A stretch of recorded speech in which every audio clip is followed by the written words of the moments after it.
Welcome to another episode of Beyond Chronic Disease. My name is Wendy Gather-Cole. I'm your host. How are you today? Did you listen to last week's episode on the dangers of eating fruit? My personal opinion, and the opinion of many others, doctors being also, that fruit is nurturing to our bodies. Fruit is an important aspect of our well-being. Fruit has natural sugars which do not create havoc in our body, unlike the processed sugars that grace our supermarket shelves. This week, I want to talk about menopause, perimenopause, postmenopause, which absolutely ekes the hell out of me.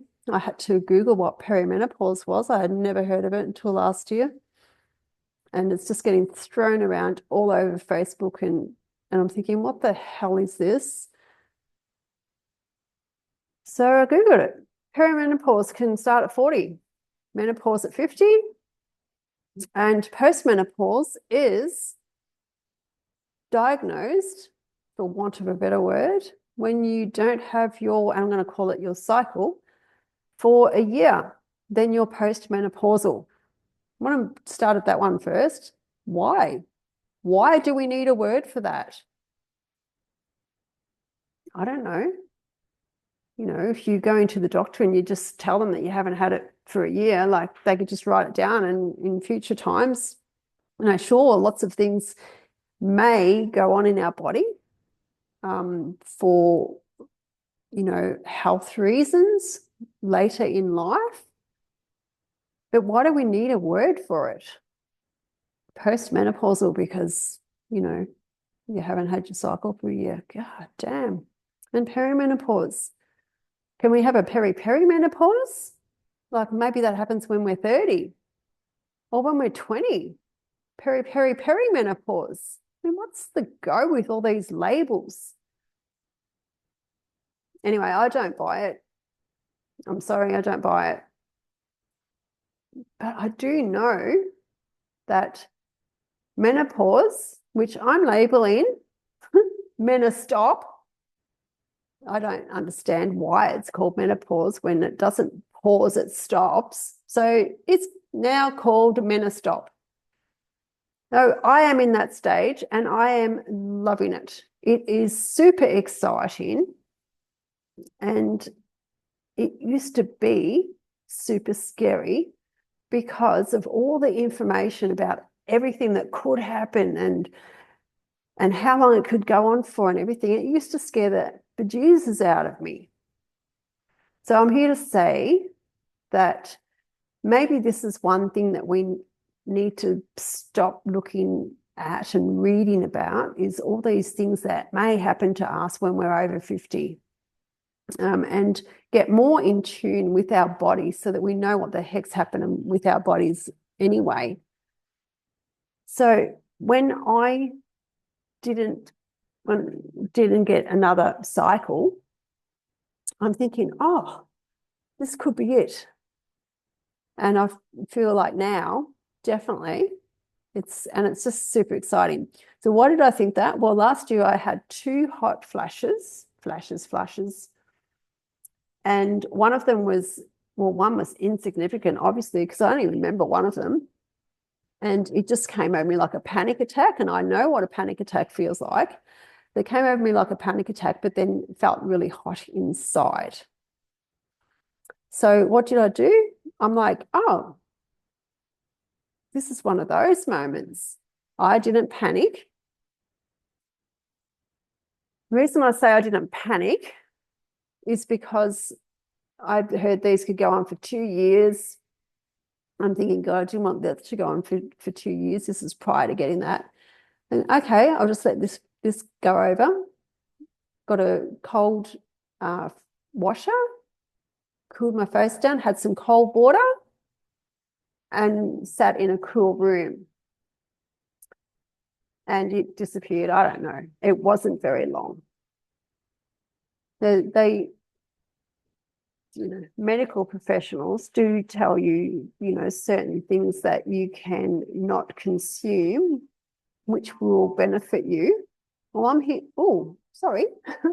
I'm here to tell you that that is probably so true. And yet there's way more than that.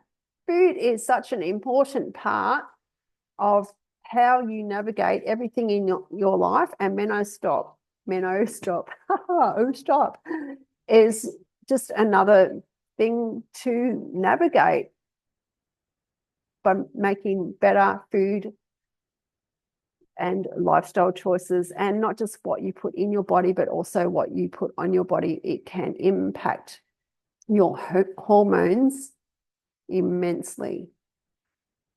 So that was my hot flush bit. And this year I had another one, which I didn't realize it was, because we were in a fairly hot climate doing lots of stuff, very busy, hectic time. And I'm like, oh, just feeling really hot. And then I think, oh no, this feels like a little bit more than that. And then it just disappeared. So it was very sort of insignificant too, I guess. And then no more. So I'm here to bust that 2-year thing open. Sure, there's probably many people out there that have had the more severe than what I have. And who's to say I don't get any more? I'm going to keep you updated on this, because this is a fact. I am living this right now, and I'm going to be helping you through some aspects that you may be a little bit nervy about as well, like I was, and to say that doesn't necessarily happen, and don't think about it, because the more you think about it, that it probably will. And that's not just woo-woo. How many times have you, gone for a walk or a run, or, you've had thongs on, and you think, oh, I might slip down that hill. And how often have you slipped down the hill? It's what you think about, you get generally. Well, not generally, all the time, to be honest. What you think about, you get. So stop, I think super exciting.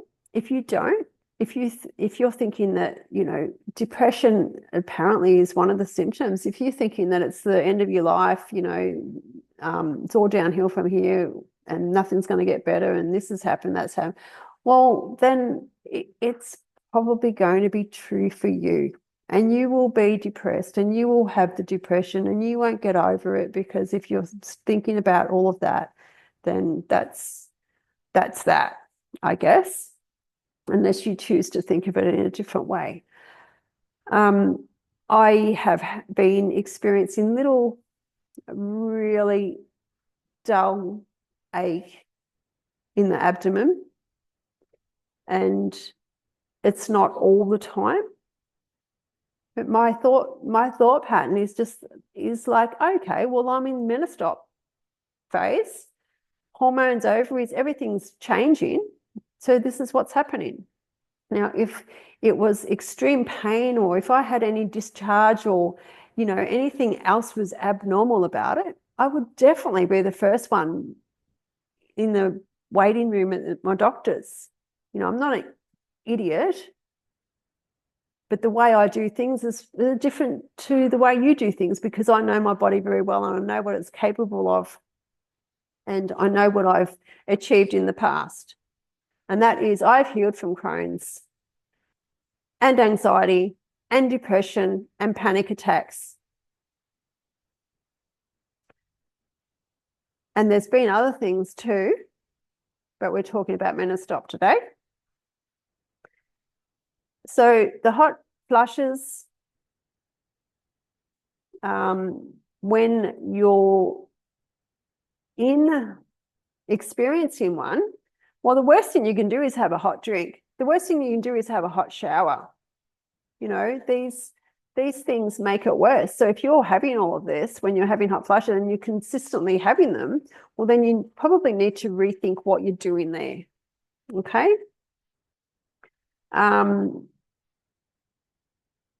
And I know that they can be uncomfortable.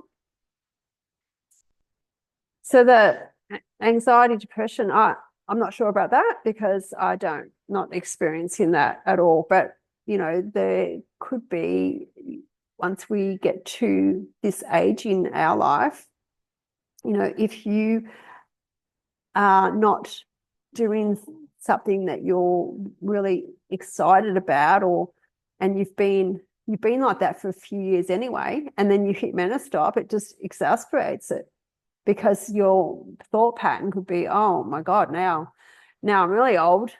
Now I'll never be able to do this, and this. So look at what you're thinking, look at where you've been. Not everything that is going on for you right now is just because you're in your menopause stage. It could have been there before. In actual fact, it probably was. I'm not talking the hot flushes, because that typically just happens when we get into that stage, or whatever it is. So many of us, we have our lives, we have have children, not have children, whatever. We're in a place of employment that we're there. Sometimes we're not really enjoying it, but we get to later on in life and we think, oh well, we can't change it now. All of these things can imprint on us significantly, and they can be construed to be the symptoms of menopause, when in actual fact they could have been there before. And I mean, I've just said this before, but then exacerbated by that. So really look at what's going on in your life, and don't just be a victim of, okay, in menopause, this is why I'm depressed, this is why I have anxiety, this is why I've put on weight, this is why I'm eating like this is why this is why. If you continue along that line, then you will never feel better. Just had my shoulder come back. So all I'm saying here is, these labels, do we need them? No, I don't believe we do. We all get to a stage in our life, and some of us earlier than others. Everything is dependent on how we live our life. So we all get to the stage, and how you navigate it is how well you get through it. And our thinking is really instrumental in playing the part of our well-being and navigating through the ups and downs of menopause and any stage, really. So food plays a huge part. And I'll tell you why I came to this. Many years ago, when I was diagnosed with Crohn's, and I changed my food eventually, like, this took me years. It wasn't just an overnight thing, which is why I'm here sharing it with you, so that you can do it straight away. You don't have to think about it, because I'm telling you how it works. And yes, it works for everybody in different capacities. Okay, I know I keep talking about how things are different for people, for everybody, and that is true. But when you get rid of processed foods out of your diet, it's a game changer. It really is. So when I was diagnosed and I changed my diet, well, my lifestyle changed as well because of what I was doing. I noticed that when I used to get really moody before my cycle, like super moody. And when I changed everything up, I didn't even have any of that anymore. The mood bit just completely disappeared. It was amazing. And then with the sleep, they talk about, your sleep can be impacted. Well, my sleep for 2 days before my cycle was impacted, but I just knew that that's what it was all about. Didn't worry me. Didn't need to go to a doctor and seek medical advice. Didn't need to take sleeping pills. It was only 2 days once a month, and it wasn't that bad. And then it was back to normal. But that was my body. That was how my body showed me what was going on. So then when I was away and that happened, like sometimes I think, oh, I had a terrible night's sleep, and then the next night, if it happened again, I'm like, oh, okay, that's what's going on. So when you get to know your body, you can navigate life a lot easier. So if you're in this stage of menostop and you've never experienced sleep problems and you're having them all the time, and you've never experienced, well, most of us haven't experienced a hot flash until we get to this stage anyway, and you've never experienced depression, you've never experienced anxiety, if you've never experienced, I don't know what other symptoms they have out there, but if you've never experienced any of them, well, then most likely, and not all the time, but most likely it will be due to the menostop stage, okay? But I'm not saying don't go to the doctor just because I've said that. You go and talk to them about it. But all I'm saying is that there could be a lot of these symptoms you could have been experienced before you get to this stage. So they're not necessarily there just because you're in menostop stage. You really need to look at everything that's going on in your life. Okay, and also don't just make that excuse that I'm in, menostop and this is what's, this is my life. No, it's not. You can change it. You can change it. You can always change what's not working for you. You just got to work out what's not working for you and then make that change. Because if you don't know, you can't navigate what's going on in your body, well, then it's not going to change for you, is it? So the bottom line is, I'm not sure, why we need to have all these different stages for menostop. It's taxing enough on women to go through what we need to go through. Most of us have children, so what we need to go through in life anyway, without having basically, well, this is how I see it, our life cut short by, oh, we're going to have this at 40 and this at 50 and then that's it, sort of thing. But that's just the way I was thinking about it too. But it's just different when you get to these different stages. It's not like what you think sometimes. But I don't know why we need to have all of these labels. I don't know why we need to know that we're post-menopausal. I mean, I wouldn't even say that. I don't even use the words. I know that, if you take everything on board, your body really absorbs all that energy, and it just creates havoc in your body. And the weight, no, I don't know that I've actually put on any weight.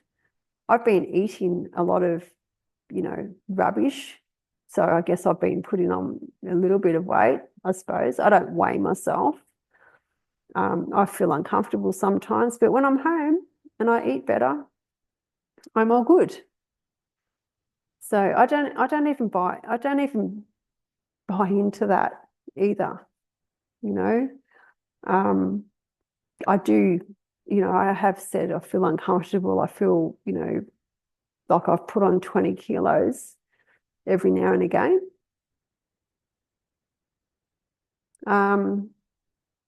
But it's not just because of menostop. I've done this in the past as well. So, it's like the old giving up smoking and you put on weight scenario. It's just so embedded into our brains that this is what's going to happen, that it happens. Well, when I stopped smoking many, many moons ago, I didn't put on weight because it's a habit. If you're smoking and you're, I don't know, eating, or I don't know, because it didn't happen to me, but I guess, if you're always smoking and you have to replace that, many people replace that with food, whereas I went walking. So it's not necessarily true. Just because of this happens. So I'll keep you posted. I mean, I can only gauge on, how well my clothes fit me because I don't weigh myself. Because to me, weighing yourself just makes you depressed if you constantly see those, numbers on the scales that you don't want to see. And then I know people weigh themselves every single day. And then sometimes they might be, heavier than the previous day. And then it just, this diet's not working. Like all of that comes into play.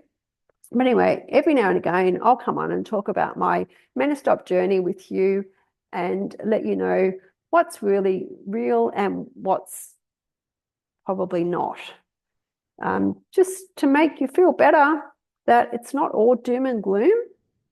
And like I keep saying, I'm super excited about this stage. And I want you to be as well. Until next week, who knows what it will bring. I will leave you, and happy meno stopping. Bye.